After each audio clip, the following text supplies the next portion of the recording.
Je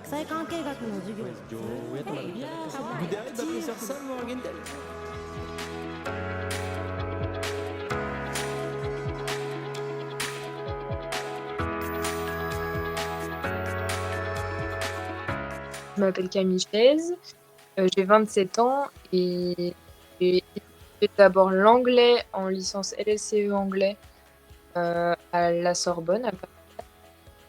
Et ensuite, je suis partie une année en assistanat de français dans une université en Californie. Là-bas, j'ai découvert le FLE et c'est pour ça que je me suis inscrite dans le master FLE à Rennes 2 en rentrant. Qui m'a permis après de partir de retourner aux États-Unis dans le Massachusetts en assistanat de français avec la bourse Fulbright et de continuer mon parcours en tant que professeur de français en Pologne.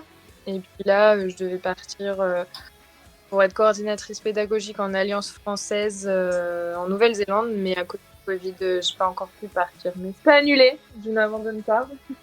Et je vais partir normalement prochainement. Et est-ce que vous vous souvenez de vos stages pendant le master?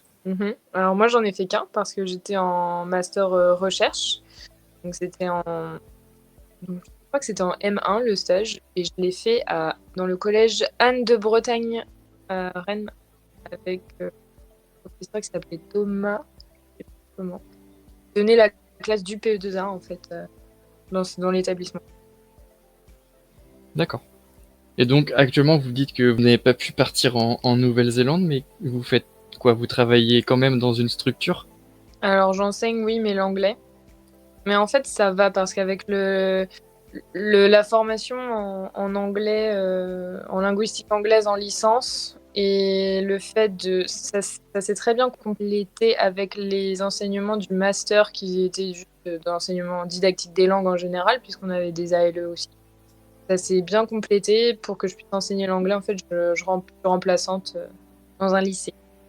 Vous remplacez les professeurs qui sont absents ou vous êtes, comment dire, en complément du professeur? Non, je remplace les professeurs qui sont absents. Là, je remplace une professeure qui est en congé maternité. Donc, on ne sait pas encore si elle sera depuis le mois de janvier. Et on ne sait pas encore si elle va revenir à la rentrée ou non. Si elle ne revient pas, je pense que le poste, ça créera un nouveau poste de contractuel dans l'établissement. Là, vous êtes professeur d'anglais donc actuellement. Est-ce que vous avez des perspectives donc à partir en Nouvelle-Zélande? Ouais. Et à plus long terme, qu'est-ce que vous envisagez? En fait, pour moi, l'opportunité en Nouvelle-Zélande, ça va débloquer pas mal de choses.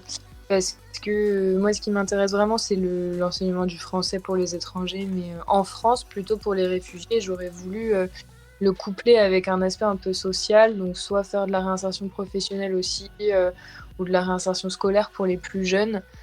Et je pense que la formation en Nouvelle-Zélande va me permettre de développer d'autres capacités parce que c'est pas pour être professeur de FLE, ça je l'ai fait. Je pense que j'ai un petit peu fait le tour, même si on apprend toujours, je pense, pendant une carrière d'enseignant.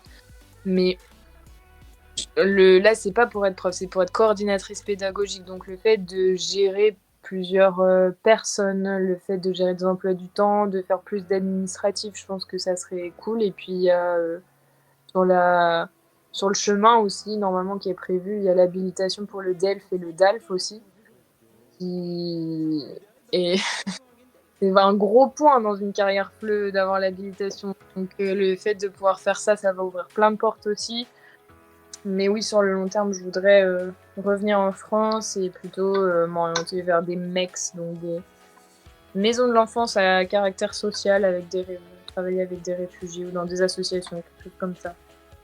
Est-ce que vous pouvez essayer de décrire l'expérience du master FLE? Est-ce que vous aviez fait un master DIL ou un master NIPRO en deuxième année? DIL. Ouais. Bah oui, je peux. Moi, je venais d'une grosse fac sur Paris où on nous connaissait même pas, où on nous saquait, où on nous rendait des copies sans, sans commentaire. On avait une sale note, mais on savait pas pourquoi, on savait pas comment s'améliorer. Quand je suis arrivée dans le master directement, les professeurs nous appelaient par nos prénoms, nous connaissaient. On n'était plus juste un numéro sur une feuille, donc ça, j'ai grandement apprécié. les fois où les professeurs, bah, j'avais l'impression vraiment que c'était plus un groupe de travail que vraiment une classe avec des professeurs et des groupes parce que, enfin, tout le monde s'entend plutôt bien. Il y a pas de compétition dans le master, ce que j'ai vraiment apprécié venant d'une plus grosse fac où les étudiants avaient du mal à partager leurs notes, des choses comme ça. Ça, quand je suis arrivée, que tout le monde s'entraidait, on se sent tellement bien et on se sent vraiment soutenu par les professeurs. Quand je suis arrivée et que Madame Lebotte nous a dit que si nous on s'angoissait tous pour les examens, comment ça va être les examens, et Madame Lebotte elle nous a dit mais de toute manière, même si on le fait au dernier moment, ça sera quelque chose pour lequel on vous aura préparé, on ne cherchera pas à vous piéger, ne vous inquiétez pas.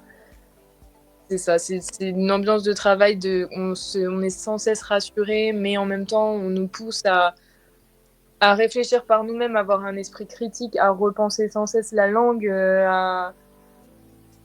Moi, j'ai des souvenirs de conversations très, très précises avec Madame Lebotte, Madame Richard, qui, je pense, ont changé ma vision de la langue française à jamais. Hein.